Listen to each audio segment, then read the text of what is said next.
सम्पूर्ण मिडियामा स्वागत छ। धन्यवाद। जय जननी जय मातृभूमि। के छ, आराम हुनुहुन्छ? आराम। पछिल्लो पिरियडको माहौल जुन नेपालको राष्ट्रिय राजनीतिमा एकपछि अर्को गरी माछा, ठुला माछा भन्दा पनि व्हेल माछाहरू पक्राउ परिरहेछन्, यो विषयलाई कसरी लिनुभएको छ? सर्वप्रथम यहाँको प्रश्नको लागि धन्यवाद दिन चाहन्छु। देश, काल, परिस्थिति, समय, सन्दर्भ, देशको राजनैतिक अवस्था, कालीलाग्दो वर्तमान, अनिश्चित भविष्यको पर्खाइमा यो देश गुजिरहेको अवस्थामा अहिले आएर यो चाहिँ के भन्दा जुन एउटा ठुला माछाहरू दिन प्रतिदिन पक्राउ गरेर जुन राज्यले जुन एउटा कानुनी चाहिने राज्य र चाहिने कानुनी शासनको प्रत्याभूति दिनको लागि जुन एउटा काम गरिरहेको छ, सर्वप्रथम यो देशको नेपाल प्रहरी, सम्मानित प्रधानमन्त्री र गृहमन्त्रीलाई म उच्च सम्मान र सलाम गर्न चाहन्छु। वास्तवमा के त भन्दा विगतका इतिहासलाई हामीले हेर्दा विभिन्न कालखण्डमा यस्ता घटनाहरू दर्जनौँ भएको अवस्था छ। तिनको पनि क्रमशः उजागर होला नै हुने अपेक्षा देखिन्छ।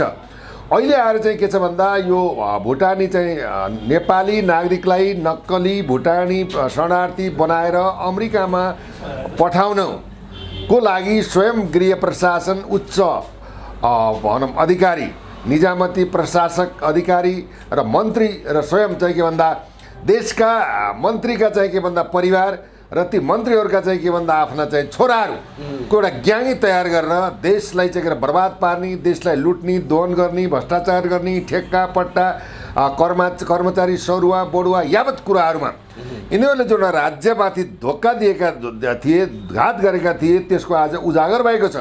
यो मुद्दा चान्ने चुन्ने छैन। हेर्नुहोस्, यो मुद्दा के छ भन्दा यो मुद्दालाई एउटा भनौँ ठगीको प्रकरणबाट उन्मुक्ति पाउने अवस्था छैन।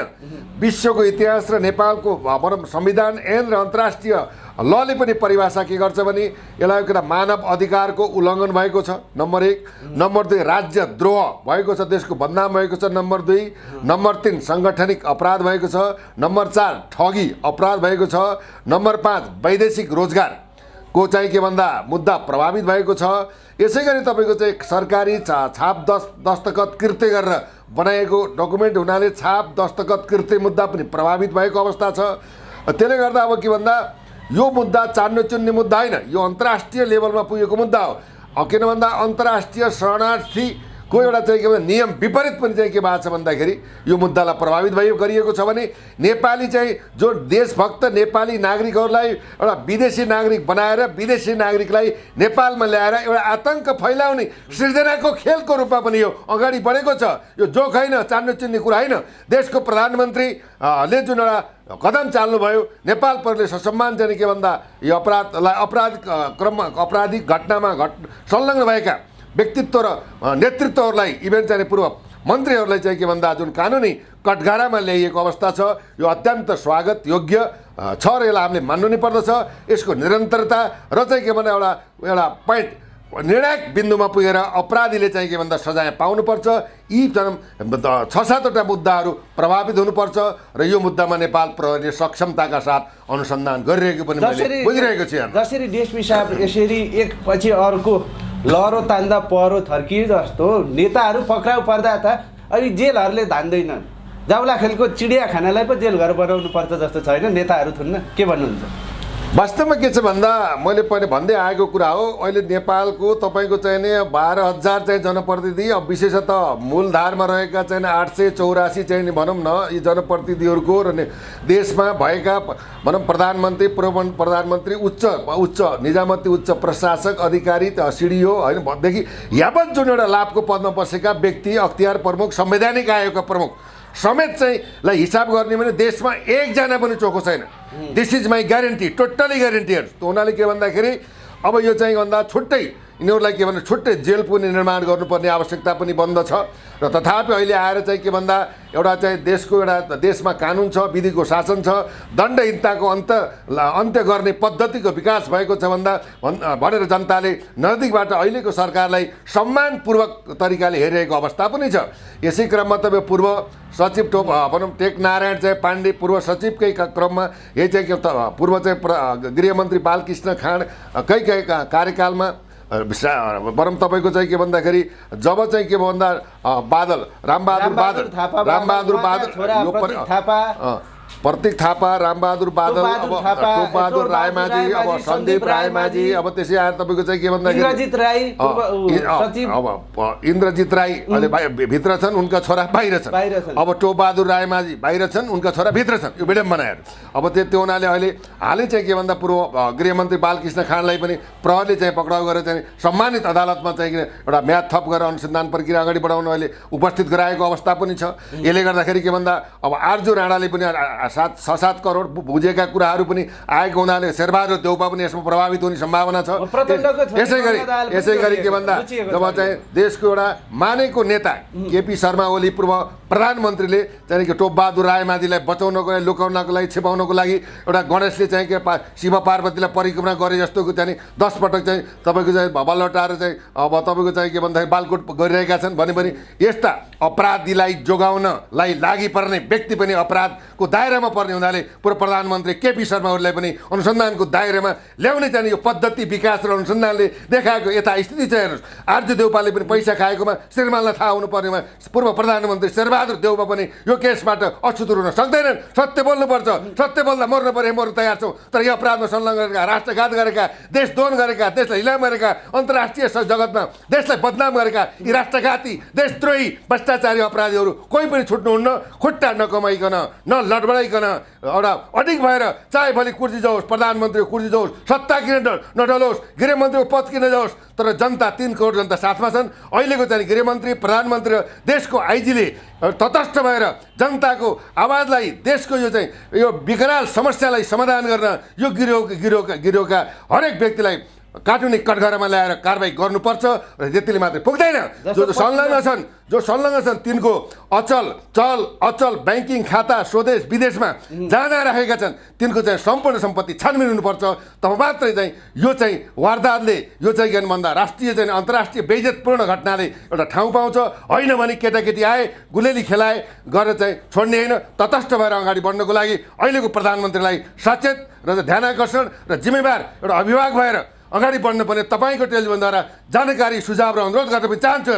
जस्तो पछिल्लो पिरियड योभन्दा अगाडि राष्ट्रमा दुःख आओस्, जतिसुकै समस्या आउँदा पनि कानमा तेल हालेर बस्ने यी 70 काटिसकेका युवा नेता भन्छन् यिनीहरूलाई, केपी ओली, प्रचण्ड, देउबा, अहिले तिनीहरूलाई मतलब छैन। संसद बैठक होस्, कुनै विदेशी पाहुना आउँदा पनि रियाल चुहाएका रेकर्डहरू छन्, घुरेका छन्, त्यो तथानाम छ। तर हिजोदेखि यति दौडधुपमा छन्, लाग्छ यिनीहरू म्याराथन दौडमा छन्, वैकुण्ठ मानव जस्तो। यी अपराधीहरूलाई बचाउन यो मारलाई कसरी हेर्नुहुन्छ? हिजो पनि यिनीहरू बालुवाटारमा बैठक बसे, आज सिंहदरबारभित्र 3 जना मिटिङमा छन्। के भन्नु? हिजो बालुवाटारमा चाहिँ केपी शर्मा ओली, प्रचण्डज्यू तथा चाहिँ पूर्व प्रधानमन्त्री शेरबहादुर देउपा, 3टा शीर्षस्थ नेतृत्वहरू 1.5 घण्टासम्म बालुवाटारमा विभिन्न चाहिँ घटनाक्रम र विशेषतः यही नक्कली भुटानी शरणार्थी काण्डको चाहिँ व्यवस्थापन, सम्पादन, उन्मुक्ति, अब कानुनी कारबाही के गर्ने भन्ने कुरामा ठुलो चाहिँ बैठक बसेको अवस्था पनि थियो। यो बैठकलाई पनि जनताले नजदिकबाट निहालेर हेरेका छन्। यहाँसम्म कि आज चाहिँ टोपबहादुर रायमाझी चाहिँ केलाई चाहिँ अदालतबाट वान्टेड भएर चाहिँ पक्राउ भएको अवस्थामा, प्लेनको टिकट क्यान्सल गरेको अवस्थामा, निजको सुरक्षा गार्ड सँगै रहेको अवस्थामा फरार गराउन चाहिँ संलग्न भएका व्यक्ति पनि अपराधको दायरामा पर्छन्। र अझैसम्म पार्टीले जसरी रवि लामिछानेले चाहिँ ढाका कुमार श्रेष्ठको लागि एउटा चाहिँ अडियो प्रकरण बाहिर आउँदा तत्काल 70 घण्टामा चाहिँ उनले 72 घण्टामा चाहिँ संसद पदबाट भनौँ के भन्दाखेरि निलम्बन गरेका थिए, हटाएका थिए। तथापि अहिले सर्वोच्च अदालतबाट उनले पुनः संसद पदको चाहिँ भनौँ बहाली भएका छन्। त्यो ठिक छ, अदालतले गरेको चाहिँ न्यायको लागि हामीले सम्मान गर्नु नै पर्दछ भने आज टोपबहादुर रायमाझीलाई एमालेका अध्यक्षले एउटा चाहिँ पार्टीबाट चाहिँ निलम्बन गर्न सक्दैन। यो कहाँसम्मको चाहिँ के भन्दाखेरि यो अराजकतालाई चाहिँ यो भनौँ व्यथितिको पराकाष्ठा हो भन्ने कुरो पनि जनताले हेरेका छन्। हामी जनताको आवाज बोल्ने हो। हामीले चाहिँ के भन्दाखेरि कुनै केपी ओली शेरबहादुर देउपा, कुनै चाहिँ बालकृष्ण खाँड, टोपबहादुर रायमाझीसँग पूर्वाग्रह दुश्मनी होइन। सत्यगत कुराहरूलाई सत्य तथ्य चाहिँ हुनुपर्छ, न्याय निरूपण हुन्छ, न्याय सङ्गत, विधि सङ्गत र एउटा वैधानिक र ऐनसम्मत अगाडि बढ्नुपर्छ भन्ने हाम्रो मान्यता हो। जस्तै नेपाल प्रहरीले एउटा हिम्मतका साथ चाहिँ अनुसन्धान प्रक्रिया अगाडि बढाएको छ। त्यसले गर्दा हामीले नेपाल प्रहरीलाई पनि साथ, समर्थन, सहयोग र यो अनुसन्धानमा चाहिँ थप चाहिँ हौसला प्रदान गर्ने चाहिँ सम्पूर्ण नागरिकको दायित्व र कर्तव्य। त्यही दायित्व र कर्तव्य अन्तर्गत हामीले चाहिँ के भन्दा मिडिया मार्फत पनि के भन्दा सुझाव सल्लाह र चाहिँ के भन्दा यस्ता संवेदनशील घटनामा गम्भीर भएर अनुसन्धान गर्नको लागि हामीले ध्यान आकर्षण गराएका छौँ। यो जनताको आवाज हो, मेरो आवाज होइन, जनसर्वेक्षणबाट आएको आवाज हो। यसमा चाहे राष्ट्रपति किन्नुहोस्, प्रधानमन्त्री किन्नुहोस्, मुख्य सचिव नै किन्नुहोस्, सचिव नै किन्नुहोस्, जोसुकै होस्, यो चाहिँ के भन्दा अन्तर्राष्ट्रिय बेइज्जत भएको यो मुद्दामा यसले चाहिँ के भन्दा निर्मम भएर कठोरभन्दा कठोर कारबाही गर्नुपर्छ भन्ने जनआवाजलाई अहिलेको सरकारले सम्मान गरेको छ। यो सम्मानलाई निरन्तरता दिएर संलग्न चाहिँ अपराधीहरूलाई कानुनी कठघरामा ल्याएर भनौँ के भन्दा कारबाही गरोस् भन्ने एउटा जनताको म्यान्डेट पनि हो, मान्यता पनि हो, अहिले सरकारलाई दिएको साथ र समर्थन पनि हो। हेर्नुहोस्, जस्तो तपाईँ पनि एउटा छोराको छोरीको एउटा अभिभावक हो, पक्कै पनि तपाईँले छोराछोरीलाई चाहिँ सधैँ सही बाटोमा हिँड, राम्रो काम गर, सही शिक्षा लि भनेर सुझाव दिनुहुन्छ होला। तर यी नेताहरू त आफ्ना छोराहरूलाई त भ्रष्टाचार गर, दलाली गर, देश लुट भनेर पो पाठ सिकाउँदो रहेछ। जस्तो शेरबहादुर देउबाका छोरा जयवीर सिंह देउबा हेर्नुहोस्, बहादुर रायमाझीका छोरा हेर्नुहोस्, बादलका छोरा हेर्नुहोस्, उता विष्णु पौडेलका छोरा हेर्नुहोस्, उता सबै यो त कस्तो शिक्षा दिन्छ। पूर्व उपराष्ट्रपति नन्दकिशोर पुनका चाहिँ छोराको पनि अब चाहिँ गतिविधिका कुरा आइरहेछ।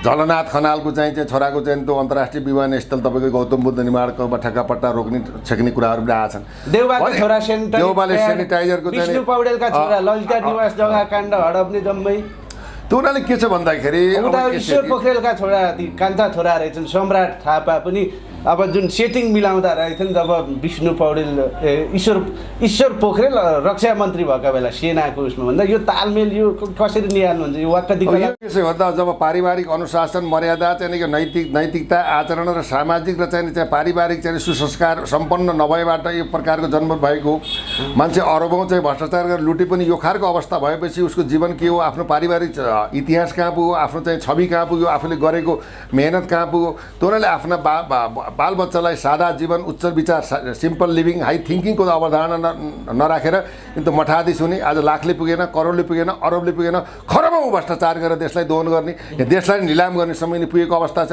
अर्को चाहिँ यसमा भ्रष्ट आचरण होइन, भ्रष्ट आचरण पनि के भ्रष्ट आचरण पनि भ्रष्टाचार हेर्नुहोस्, त्यो पनि मुद्दा केन्द्रित हुन्छ। पहिला नै भनिसकेँ। अर्को तपाईँको चाहिँ के त भन्दाखेरि यिनले पदको दुरुपयोग गरे। जनता र राष्ट्रले राज्यले दिएको जो पद थियो त्यो पदको सम्मान, गरिमा, महिमा, जनसेवा र राष्ट्र सेवा गर्नुपर्नेमा त्यो पदको त्यो कुर्सीको दुरुपयोग गरेर देशलाई नि दोहन गरे, भ्रष्टाचार गरे, यस्ता साङ्गठनिक ठगी जस्ता चाहिँ मुद्दामा देशका नागरिकलाई अनागरिक बनाएर पठाएर यो विश्व बेइज्जत नै गरे। योभन्दा चरम अपराध के हुन्छ? यस्तो घटनामा संलग्न हुने कुनै पनि व्यक्तिलाई कानुन कडा गराएर on the spot death penalty अथवा फाँसीमा झुन्डाएर चाहिँ के भन्दा सर्वस्वसहित जन्म कैद हुने कानुनको चाहिँ संशोधन गर्नुपर्ने चाहिँ अहिले यस्ता घटनाक्रमले राज्यलाई पनि ध्यान आकर्षण गराएको छ। कानुन चाहिँ कडा बनाउनुपर्छ। कानुन कडा भएन, घरको गार्जियन चाहिँ व्यभिचारी भयो, त्यही व्यभिचारी गार्जियनका कारण, लोभको कारणले गर्दा आज तिनका बच्चाहरूको पनि भविष्य अन्धकार बनाए। आफू त गए तर परिवारलाई पनि डुबाएर गए, राष्ट्रलाई डुबाएर गए, अन्तर्राष्ट्रिय जगतमा नेपाल आमालाई पनि के रोएर गए। यी राष्ट्रघाती देशद्रोही अपराधीलाई के भन्दा जेल सजायले मात्रै पुग्दैन, on the spot death penalty, गोली ठोकेर चाहिँ के भन्दा मार्ने चाहिँ कानुनको चाहिँ भनौँ व्यवस्थापन र अनुसन्धान गर्नुपर्छ। जबसम्म देशद्रोही गर्ने, भ्रष्टाचार गर्ने, बलात्कार गर्ने, ठगी गर्ने, यस्ता चाहिँ राष्ट्रघात गर्ने यस्ता व्यक्तिहरूलाई के भन्दाखेरि एउटा फाँसीको जबसम्म व्यवस्था हुँदैन तबसम्म यस्ता चाहिँ कानुनी पाटाले यिनलाई चाहिँ जति पाउनुपर्ने हो त्यो खालको सजाय पाउन सक्दैनन्। त्यसैले मैले भनेको घरको गार्जियन व्यभिचारी, नैतिकहीन, भ्रष्टाचारी, दुराचारी, अदूरदर्शी र त्यो भ्रष्ट भयो भने आफ्नो सन्ततिलाई पनि भ्रष्ट पार्छ। आज तपाईँले नाम लिएका यी भ्रष्टहरूबाट उनका बालबच्चाहरूको पनि भविष्य बिगार्नमा यिनको हात रहेको हाम्रो विश्लेषण छ। जस्तो पछिल्लो पिरियड अहिले जुन यो भुटानी शरणार्थी जुन नक्कली बनाएर अमेरिका पठाइरहँदा यो जस्तो केपी शर्मा ओलीको सरकारको पालादेखि अब काङ्ग्रेसको सरकारको पालादेखि माओवादीको सरकारको पालादेखि पनि भइरहँदा माओवादीका मान्छेहरू चाहिँ किन तानिएनन् त? यहाँ गृहमन्त्री त माओवादीका पनि भएका छन्, प्रधानमन्त्री पनि भएका। यस्तो छ, यसमा के छ भन्दाखेरि तपाईँले यो कुरो बुझ्नुहोस्। जब केपी शर्मा ओलीको चाहिँ के भन्दाखेरि सरकार थियो, तत्कालीन सरकारमा रामबहादुर बादल गृहमन्त्री थिए, ठिक छ। त्यसै क्रममा संसद चाहिँ विघटनको हिसाब किताबमा सरकार ढलिसकेपछि अब 2078 सालमा चाहिँ देशको अदालत, सर्वोच्च अदालतबाट प्रधानमन्त्री टिको लाएर परमादेशबाट चाहिँ देउपालाई के गरियो, प्रधानमन्त्री बनाइयो। त्यो प्रधानमन्त्री मण्डलमा के गरियो भन्दाखेरि बालकृष्ण खाँडलाई गृहमन्त्री बनाइयो र चाहिँ के भन्दा टेक नारायण पाण्डेलाई गृह सचिव बनाइयो। त्यहाँबाट चाहिँ के भन्दा यिनीहरू भेटघाट लेनदेन अब बसा उठा होइन यावत कुराहरू पीडितसँग संवाद विवाद अब यावत जावत खानापिना एकदम तगडम विभिन्न खालका नौटङ्की नाचक हुँदै थिए। प्रक्रिया हुँदै हुँदै गर्दाखेरि के भइदियो भन्दाखेरि कार्य सम्पादन हुन सकेन। नसकिसकेपछि अब त्यो बेला तपाईँको चाहिँ के भन्दाखेरि अब पीडितहरूले जाहेरी दिएको अवस्था पनि थियो। हेर्नुहोस् अब 1.5 करोडको चेकबाट सुरु भएको हेर्नुहोस्। यो त 2 वर्ष भनौँ न पहिलेकै चाहिँ घटनाक्रम हो। यो त राजनीतिक दबाव प्रभावमा चाहिँ परेर तपाईँको के भन्दाखेरि यसलाई रोकिएको थियो। अहिले आएर चाहिँ के भन्दाखेरि अब यो मुद्दा अब प्रभावित हुने भयो। अब किनभने पीडितले छोड्ने भएन भनिसकेपछि अहिले देशको चाहिँ नि अब प्रधानमन्त्रीसँग कुरो आयो। प्रधानमन्त्रीसँग कुरो आएपछि गृहमन्त्री खाली थियो। तत्पश्चात नारायण काजी श्रेष्ठज्यूलाई गृहमन्त्री दिइसकेपछि यो मुद्दालाई अगाडि बढाउनुपर्छ भनेर आदेश निर्देशन भए पश्चात प्रहरीले अगाडि बढाएको अवस्था हो। यसमा के भन्दा माओवादीको अब तत्कालीन चाहिँ नि अवस्थामा चाहिँ रामबहादुर बादल केपी शर्मा ओलीकोमा भनौँ के भन्दाखेरि गृहमन्त्री भएको अवस्था थियो। तथापि चाहिँ के भन्दा माओवादीको संलग्न भएन भन्दा अब घटनामा चाहिँ संलग्न छैन भने घटनामा किन गराएन भन्ने कुरा त आएन नि त। त्यो हुनाले विधिवत सिस्टम अनुसार गएको छ। नेपाल प्रहरीले चाहिँ अहिले पटक पटक चाहिँ के भन्दा हाम्रो बुझाइमा शेरबहादुर देवाजीको फोन घन्की छ हेर्नु आइरहेको छ। फोन आइरहेको छ। फोनको अर्थ राख्दैन। नेपाल प्रहरीले चाहिँ के भन्दा कुनै पनि राजनीतिक चाहिँ दुर्गन्धबाट टाढा रहेर आफ्नो विवेक विद्वता ज्ञान सिप र जनताको हकमा मुलुकको हकमा यो मुद्दालाई भनौँ के भन्दा सही त राइट वेबाट चाहिँ किनारा लगाओस् भन्ने म निवेदन गर्न पनि चाहन्छु। खुट्टा कमाएर होइन आफू अडिग भएर अगाडि बढेको छ। अझै चाहिँ सशक्त भएर बढोस् भन्ने पनि शुभकामना दिन चाहन्छु। जस्तो पछिल्लो पिरियड त यो घटना प्रकरणले त प्रचण्डलाई पो गलपासो भइरहेछ। प्रचण्डलाई हालेको भातमा ढुङ्गो चबिरहेको छ। एकदम भोक लागेको छ। निल्ने कि थुक्ने भइरहेछ। होइन कारबाही गरौँ सरकारै ढाल्देला भन्ने डर। कारबाही नगरौँ जनदबाब उग्र छ। के भन्नु यहाँको कुरो के छ भन्दा जनताभन्दा ठुलो न पार्टी हुन्छ न सदन हुन्छ न संसद हुन्छ न मन्त्री हुन्छ न राष्ट्रपति हुन्छ न इभेन देशको सर्वोच्च अदालत हुन्छ। त्यसैले अहिले के भन्दा अब खाउँ भने नखाउँ भने दिनभरिको सिकाउँ खाउँ भने दिनभरिको सिकाएर नखाउँ भने कान्छाबाउको अनुहार के भन्छ नि। अब नखाउँ भने अब खाउँ त बाउको कान्छाबाउको अनुहार। अब भोकै छु भने जस्तो एउटा आएछ। तपाईँले भने जस्तै खाउँ कि ओकलो भन्ने कुरा अवश्य आएको पनि हो। तथापि अहिले के छ भन्दाखेरि तपाईँको पार्टीका चाहिँ देशलाई बनाउनुपर्छ। देशमा चाहिँ सुशासन हुनुपर्छ। विधिको अन्त्य हुनुपर्छ। आर्थिक चाहिँ यो अभाव तनाव पनि व्यवस्थित हुनुपर्छ। लघु वित्तीय ऋणमा परेकाको पनि समायोजन हुनुपर्छ। सहजीकरण हुन्छ। देश असफल हुन गएको राष्ट्रलाई अब सम्हाल्नुपर्छ भनेर एउटा संहिता जस्तो सेतो हात्ती पनि चाहिँ तत्काल खारेज गर्नुपर्छ भनेर राष्ट्रिय प्रजातन्त्र पार्टीको अध्यक्ष लगायतको टोलीले सदनमा चाहिँ के गरेको छ भन्दाखेरि घेराउ गरेको छ। अवरोध गरेको पनि छ। दोस्रो चाहिँ राष्ट्रिय स्वतन्त्र पार्टीको चाहिँ अब सभापतिले पनि अब धन्यवाद प्रधानमन्त्रीज्यू धन्यवाद गृहमन्त्रीज्यू धन्यवाद प्रहरी प्रमुखज्यू भनेर उहाँले पनि उहाँको पार्टीले पनि यो मुद्दामा समर्थन गरेको अवस्था हो। त्यसैले उहाँको सरकार ढल्ने अवस्था त भएन। जसले यो सरकारलाई ढडाउँछ ती सबै अपराधीहरू भ्रष्टाचारी हो। भ्रष्टाचारीलाई मलजल गर्न चाहिँ भनौँ स्थापित भएका चाहिँ नेतृत्व भनेर भन्ठान्नु पऱ्यो। यो मुद्दा त कसैको होइन। राष्ट्रसँग गाँसिएको राष्ट्र नै बदनाम भएको देशको चाहिँ भाग्य र भविष्य लिलाम हुन थालेको अवस्थामा सबैले अब प्रचण्डलाई सहकार अगाडि बढाउनु बाहेक विकल्प छैन। यदि चाहिँ सरकार ढाल्ने खेल खेल्छन् भने ती आफै ढलेर जान्छन्। किनभने अब प्रचण्ड त सधैँ एउटा आरोप खेपिरहेछन्। सत्ताको वरिपरि घुम्न पाएनन् भने प्रचण्ड र प्रचण्डको पार्टीको अस्तित्वै छैन। जतिखेरै त्यही सत्ताको वरिपरि घुमिरहन्छन् भनिरहँदा यिनीहरूलाई कारबाही गरेर आफ्नै सरकार ढाल्छन् र प्रधानमन्त्री प्रचण्डले होइन कारबाही गरेर ढल्ने भन्दा पनि विधि होइन यिनीहरूले बनाएको कानुन हो। कानुन अनुसार चाहिँ विधि नियम सिस्टम अनुसार चाहिँ अगाडि देश बढ्नु पऱ्यो कि परेन। प्रमाण छ साक्षी छन्। यहाँ तर्कको प्रमाणको सामान्य तर्कले काम गर्दैन। त्यसैले प्रमाणजन्य अवस्थामा पूर्वाग्रह नभइकन जो छ अनुसन्धानबाट आएका पीडितले दिएको निवेदन प्रमाण आधार साक्षी रेकर्ड आदि सबै कुरालाई समायोजन गरेर अनुसन्धान बढेको। यसमा राजनीतिक चाहिँ पूर्वाग्रह आग्रह बन्न मिल्दैन। र त्यही पनि के भन्दा राजनीतिक पूर्वाग्रह आग्रह प्रतिशोधमा यो मुद्दा अगाडि बढ्दैन। किन यो फौजदारी मुद्दा चाहिँ प्रहरीले हेर्ने मुद्दा हो। यो मुद्दामा चाहिँ के भन्दा आग्रह पूर्वाग्रह भन्दा पनि सत्य निष्ठा र निरूपणको आधारमा प्रमाणको आधारमा अगाडि बढिरहेको छ।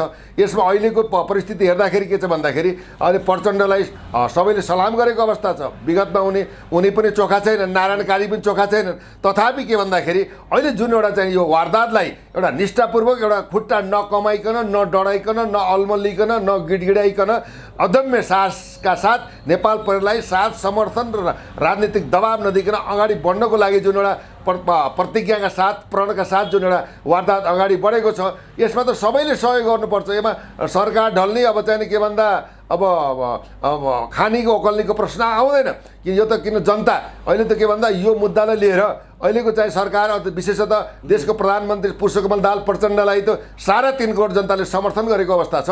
त्यसैले यो समर्थनलाई गिराएर लटपटाएर अब चाहिँ भोलि देउपा पनि कारबाही पर्न सक्छन्, केपी शर्मा ओली पनि कारबाही आउन सक्छन्। त्यो कुरामा पनि लडबडी भने त उनको राजनीतिक जीवन नै समाप्त हुन्छ। त्यसैले अब सच्चिने कि अब नासिने कि सच्चिने त्यो हिसाबलाई मनन गरेर पूर्वाग्रह नभइकन जो पर्छन् यो मुद्दामा चाहिँ कानुनी कठघरामा ल्याउनु अहिले आवश्यकता हो। जनता 3 करोड जनताको अब नेपाल सरकारको प्रधानमन्त्री पुष्पकमल दाहाललाई यो अपिल अनुरोध सुझाव र चाहिँ के भन्दाखेरि अब ध्यान आकर्षण पनि हो। हेर्नुहोस् जो अरूलाई पक्रिन त सजिलो छ, अहिले सत्ता र पहुँचमा आफै छन्, तर आफ्ना उसमा परेका उजुरी फाइल त खोल्न किन चाहँदैन? खोल्न त तपाईँले ठिक छ होइन, प्रश्न तपाईँले बुझ्नुहोस्। अहिले चाहिँ क्यान्टनमेन्टसँग जोडिएको मुद्दा होइन नि त, यो चाहिँ साङ्गठनिक अपराध, मैले 5-7वटा अपराध राष्ट्रद्रोहीको मुद्दा हो। यसलाई टुङ्गा लगाऊ, त्यसपछि क्यान्टनमेन्ट शिविर समायोजन व्यवस्थापन बदमासी भएछ भने यसमा पनि प्रचण्डले फेस गर्नुपर्छ होइन।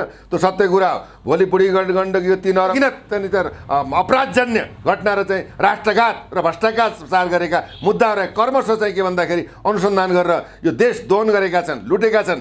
ती लुटेका पैसा देशको राज्य कोषमा जम्मा गरेर राष्ट्र निर्माण बनाउने काममा अगाडि लाग्नुपर्छ। अब चुरामणी शर्मा गोपाल खड्का पूर्व चाहिँ तपाईँको त्यो के भन्दाखेरि त्यो आयल निगमको अब पूर्व अख्तियारको चाहिँ दिप बस्नेत होइन, यिनीहरूले जुन पैसा लुटिया छन् नि यो 2-3 जनाको मात्रै सम्पत्ति छानबिन गर्ने भने 1 वर्ष चलाउने चाहिँ अब खरबौँ चाहिँ राजस्व जम्मा हुन्छ।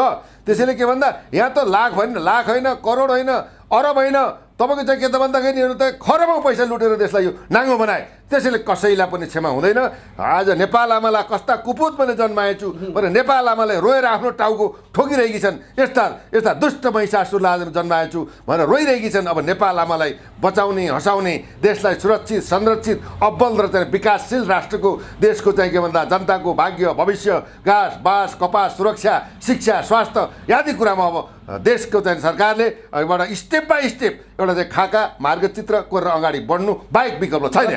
देवभूमि तपभूमि भनेर विश्वमा चिनिएको नेपाल अहिले भ्रष्टहरूको भूमि भनेर चिनिन्छ होइन। देवभूमि तपभूमि अब जानकी देवी माताको भूमि, पशुपतिनाथको भूमि, बुद्ध भगवानको भूमि, विश्वको अग्रदूत शान्तिको अग्रदूत जसले संसारलाई शान्तिको सन्देश दिए त्यस्तो तपभूमि ऋषिभूमि, यो वेद पुराणको जन्म भएको भूमि, वेद भूमि, उपनिषद भूमि होइन, यस्तो पवित्र भूमिलाई भ्रष्टाचारको दुर्गन्धमय भूमि नरकमय भूमि बनाउनु को हुन् भन्दा यी अपराधी हुन्। यिनलाई देशले पनि माफ गर्दैन, जनताले पनि माफ गर्दैन, कानुनले पनि माफ उन्मुक्ति दिनु हुँदैन। माफी नगर्ने बेला भइसक्यो नि त, नक्कली नागरिक बनाएर सिटिङ गरेर लान थालिसके। विदेशीले पनि माफ दिन्छ र यस्ता घटना गर्ने व्यक्तिहरूलाई के छ भन्दा माफी त यता के छ भन्दाखेरि विदेशी भन्दा पनि तपाईँको अन्तर्राष्ट्रिय जगतले राष्ट्रमा भएको यस्तो ठुलो चाहिँ खतरनाक चाहिँ सङ्गीन अपराधको सन्दर्भमा विश्वले नै अहिले हेरिरहेको छ। देशको प्रधानमन्त्री देशको सुरक्षा निकायले यो मुद्दालाई कसरी लान्छ भनेर विश्व जगतले हेरिरहेको पनि छ। अन्तर्राष्ट्रिय मानव अधिकार आयोगले कसरी निहाल्छ त्यो घटना? अन्तर्राष्ट्रिय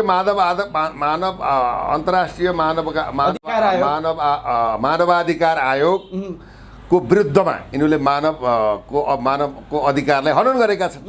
त्यो हननमा पनि यो सङ्गीन अपराध हो।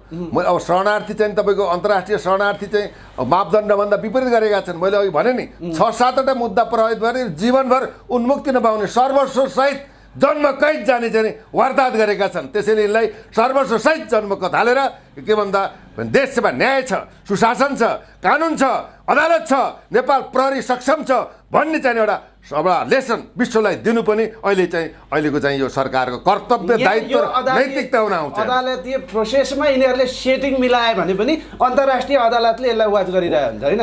वाच गरिरहेको हुन्छ। सेटिङ हुने सवालै छैन। अदालत कसको लागि? जनताको लागि। प्रधानमन्त्री कसको लागि? जनताको लागि। प्रहरी कसको लागि? जनताको लागि। जनताको म्यान्डेट पाएको सरकारले अब चाहिँ अदालतमा गएर सेटिङ हुन्छ भन्नुभन्दा योभन्दा दुर्भाग्यपूर्ण पीडितमा के हुन्छ? सेटिङ फेटिङ केही पनि हुन्न। दुधको दुध पानीको पानी कारबाही हुन्छ। यिनी सर्वस्व जेल जान्छन्। यिनले कमाएका चल अचल सम्पत्ति राज्यले कब्जा गर्छ। त्यो कब्जा गरेको पैसाले राष्ट्र निर्माणमा लगाउँछ। यही नै ध्रुव सत्य। जस्तो अब एकैछिन संसद भवनतिर लाग्नु, अस्तिको दिन संसद बैठकमा त्यहाँ नाङ्गो नाच प्रस्तुत भइरहेको थियो, यो विषयहरूलाई कसरी ल्याउनु भएको छ तपाईँले?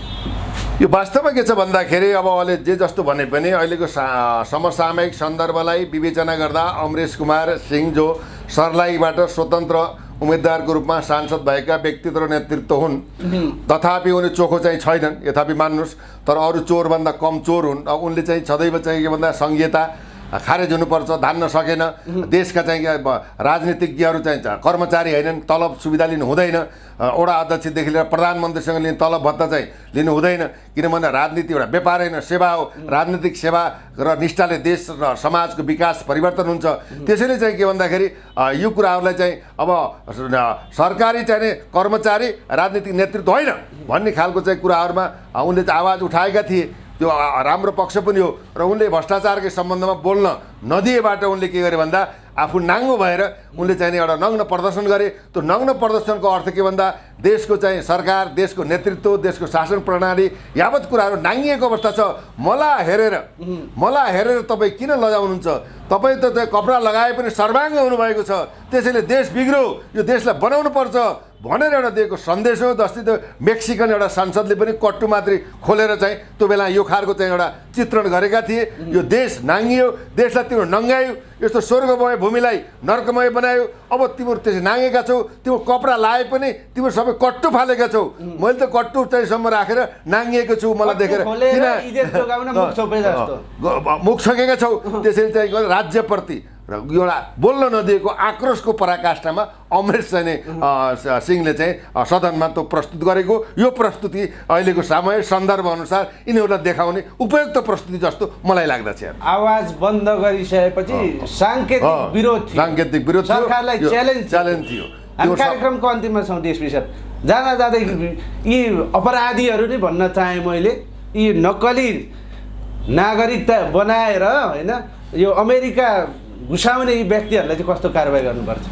यिनीहरूलाई समग्र रूपमा मैले भनिसकेँ। यसमा जोसुकै परोस्, आग्रह पूर्वाग्रह प्रतिशोध नभइकन नेपाल प्रहरीले प्रमाणको आधारमा, बयानको आधारमा, सबुतको आधारमा, कानुनी कटघरामा बहुआयामिक मुद्दाबाट यसलाई डिभाइडेसन गरेर मुद्दा चलाएर यिनको सर्वस्वसहित जन्मगत गराएर यिनले आर्जन गरेका, देश दोहन गरेका, लुटेका सम्पत्ति राज्य कोषमा जम्मा गर्न लगाएर पीडितहरूले चाहिँ जुन पीडितलाई ठगिएका छन् ती पीडितहरूलाई भनौँ न्याय दिनको लागि अगाडि बढोस् र अहिलेको चाहिँ प्रधानमन्त्रीले खुट्टा नकमाओस् र देशलाई यही अनुसार विभिन्न कालखण्डमा भएका भ्रष्टाचार, दुराचार, राष्ट्रघात, देशद्रोहीका मुद्दाहरूलाई क्रमशः अगाडि बढाएर देशमा सुशासन र एउटा के भन्छ कानुनी राज्यको प्रत्याभूति जनताले पाउन सकुन् भन्ने शुभकामना व्यक्त गर्दै यो अनुसन्धानमा रहेका अनुसन्धान अधिकारीहरूलाई अरूबाट यो अनुसन्धान पूर्ण सफल होस् भन्ने शुभकामना समेत व्यक्त गर्न चाहन्छु। हस् डिएसपी साहब, धन्यवाद। समयको लागि धेरै धेरै धन्यवाद। जय